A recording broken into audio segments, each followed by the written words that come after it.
కార్యకర్తలు, జనసేన కార్యకర్తల సంతృప్తి కోసమైతే దత్తపుత్రుడని 24 గంటలు అదే లేచిన కాడి నుంచి అదే మాట్లాడతాడు. అలానే పవన్ కళ్యాణ్ పెళ్ళిళ్ళ గురించి మాట్లాడాడు జగను. ఇదంతా కొంచెం కోపం ఉంటుంది. అలానే చంద్రనాయుడు గురించి మాట్లాడారు గానీ, ఇవన్నీ కొంచెం ఉంటాయి. ఆ తర్వాత మీరు చూసుకుంటే ఎస్పెషల్లీ చంద్రనాయుడిని జైల్‌లో పెట్టారు గదా! ఆ కోపమైతే ఉంటుంది. ఆహ్, చంద్రనాయుడికి, లోకేష్‌కైతే స్పెషల్‌గా వాళ్ళ నాన్నగారిని జైల్‌లో పెట్టారు కాబట్టి దాదాపు 53 రోజులు అనుకుంటా గదా! 53 రోజుల పాటు జైల్‌లో ఉంచారు బయటికి రాకుండా అయితే. ఆహ్, దానికి ప్రతీకారంగా అయితే జగన్మోహన్ రెడ్డి అయితే ఖచ్చితంగా జైలుకైతే పంపిస్తారు. మరి ఎప్పుడు జరిగిద్దనేది చూడాలి. అందరూ గూడా చాలా ఉత్కంఠగా ఉన్నారు.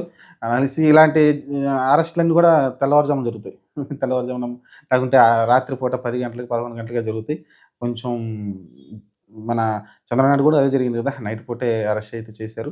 అలానే జరిగిద్ది. చూద్దాం మరి. సర్ప్రైజ్ అయితే ఇస్తారు జగన్మోహన్ రెడ్డికైతే.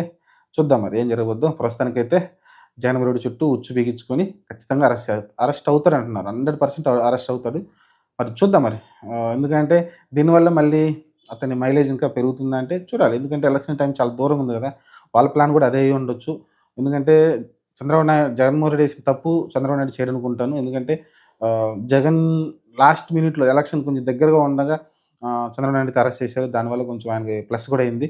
ఆ తర్వాత మీరు చూసుకుంటే కార్యకర్తల్లో ఏందంటే ఒక బూస్ట్ తీసుకొచ్చిందది. జగన్మోహన్ రెడ్డి ఇంత దారుణంగా ఉన్నాడు. జగన్మోహన్ రెడ్డి మళ్ళీ గెలిస్తే కష్టమని చాలామంది భావించారు. అదే రకంగా ఈరోజు జగన్మోహన్ రెడ్డిని కూడా లాస్ట్‌లో అరెస్ట్ చేయకుండా ఇప్పుడు అరెస్ట్ చేస్తే టైం ఉంది కాబట్టి దాదాపు 4 సంవత్సరాల టైం ఉంటది. ఆ టైం కల్లా అందరూ మర్చిపోతారు.